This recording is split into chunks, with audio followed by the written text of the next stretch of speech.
Spider-Man Brand New Day is amazing. It's very good. I think we all know that by now, right? Like an easy 8, maybe 9 out of 10. It might actually edge out No Way Home. Some people are even saying it's the best live-action Spider-Man movie ever, but that's neither here nor there. The point is that they knocked it out of the park. So you might be thinking, what's so impossible about that? Spider-Man movies have always been pretty good. Maybe the MCU at large has been a little sus, but even then the last few movies have been fine. It's basically under control now. So why is this unexpected? We knew it would be good. And yeah, you are right, I agree. It was quite clear in the months leading up to this movie that it would indeed be good. But being good wasn't the surprising part. It was just how well they handled every aspect of the story at this point in Peter Parker's journey. Like, in theory, this movie should be so bloated and overstuffed, but it's just not. That's easy to take for granted now that we watched it, but I want to remind you how delicate the circumstances surrounding this movie were, and just how absurd everything about this movie sounded on paper.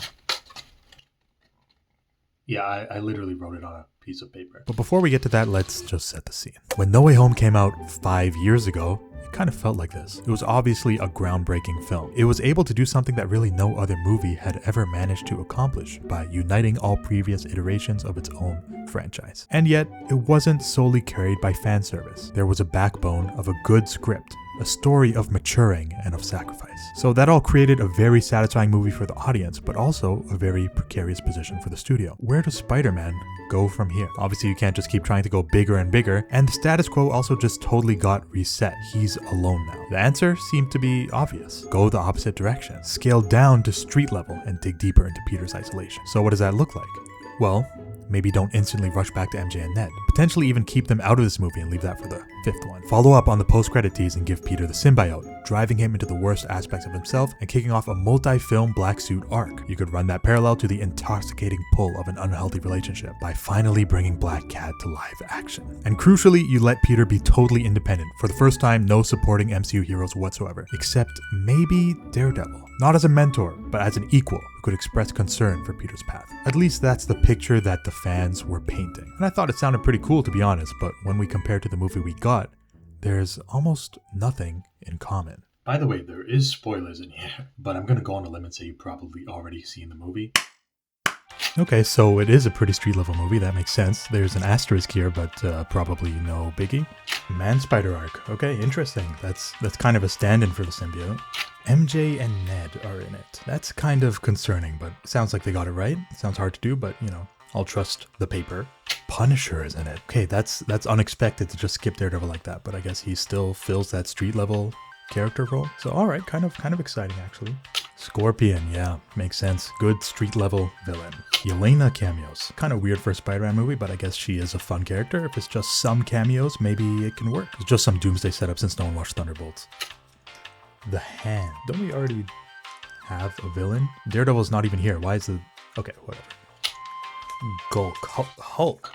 Hulk fights Spider-Man. Didn't we just do this? I don't know, Marvel. It doesn't sound very street level at all. Kind of jumping the shark, it feels like. I don't know what else could possibly be in this movie. You see what I mean, right? This movie, not only does it ostensibly have too much stuff going on, but it also sounds like it takes this character to exactly the place where he should not be. And yet, they managed to do all of this while still remaining reasonably street level and doing justice to the characters. Let's tackle this one by one. The Punisher is the big one. He is perfectly utilized as the mandated MCU character. A lot of screen time and a great dynamic with Spider-Man, but he's not mentoring him. Peter remains independent. Obviously, a huge part of that is their differing moral philosophies make mentorship kind of an untenable prospect. So they kind of ripped off the Punisher-Daredevil dynamic, but whatever. It makes sense, it works well, and it still has its own unique twist to it. It's actually weird because this is PG-13, and yet this is the best that Punisher has felt since Netflix. A huge part of that is their willingness to use him as comic relief here, which personally I consider genius because Frank Castle is a hilarious character to me. Like Bernthal's constant gorilla grunts and general mannerisms are just so ridiculous and Flandrized that I laugh at him every time he shows up, even when I'm really not supposed to.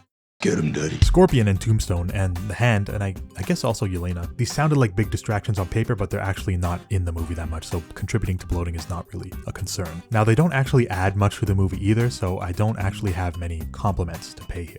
Other than I guess they're used pretty effectively to make Spidey's world feel bigger and lived in. That's actually a big deal because it's basically the first MCU film to accomplish that outside of an Avengers movie. And that is a massive part of why this feels like a comic book story brought to life. Actually kind of feels like the video game. Scorpion in particular was cleverly integrated into the 4-year time-lapse as well as the actual movie to create the illusion of lived history with Spider-Man, but without taking up undue narrative space. The man-spider thing is interesting because there's no big payoff, it's not hugely important to the plot, and it kind of takes a backseat for most of the movie. But despite that, it's a consistent presence throughout the entire film. Now, some of that is plot crucial, but I think that's pretty extraneous and the script could have been easily rewritten without it. But its true role is simply to serve as an allegory for Peter accepting himself and balancing his personal life with his hero side. And it conveys that pretty well without being overbearing or distracting from the more overtly important and entertaining aspects of the story, like the Hulk. Now, bringing in the Hulk was a really ballsy move by Marvel. It was not strictly necessary for the plot. You could easily tell the same story without Banner, but it's pretty clear that Marvel just wanted a crowd-pleasing fight scene and also wanted an excuse to bring back Angry Hulk in time for Avengers. And you know what? They did it. Having Peter talk to Banner about science felt very natural thanks to the connection to the man-spider thing, and that interaction was necessary to make this Hulk appearance work. Like again, you could cut that scene and write around it without compromising the story's logic, but it would compromise the story's impact. If Hulk showed up just to fight Spider-Man without that context, it would feel immensely hollow. And that's kind of the sin that was committed in the Captain America movie. That fight was technically foreshadowed, but really had no narrative justification. MJ and Ned. This one is tough because a lot of us really didn't like that they were in this movie. It just felt too soon. And it's not like it's just one scene to set the tone of how lonely he is where he just sees him at a party or something. No, they're major roles. They actually fully address and basically resolve the No Way Home ending. Somehow it feels totally reasonable. They don't just magically remember, she doesn't just fall back in love with him again, but from the way she finds out to her reaction and subsequent handling, it's somehow entirely believable and reasonable, and also paves a clear path for the future. I know this just sounds obvious now, but this was a huge question after No Way Home, right? How do you return to that status quo without cheaply giving back their memories or just relying on some other contrived resolution? But MJ treating Peter like a stranger, understandably, while also simultaneously being sympathetic to his story and taking initiative to befriend him is kind of a genius layered approach, and you can already see the seeds being planted when they're hanging out at Ned's apartment. But obviously the elephant in the room is that they backdoor the first MCU X-Men origin story through the villain of a Spider-Man movie. That's just pure insanity. As you can probably tell, yeah, just like everything else in this movie, it also worked. Being so disconnected from the X-Men actually played to its advantage because it was able to portray a compelling character without overloading the movie with any baggage about mutants or the X-Gene or the Dark Phoenix or Xavier's School for the Gifted, blah blah blah. Jean just gets to exist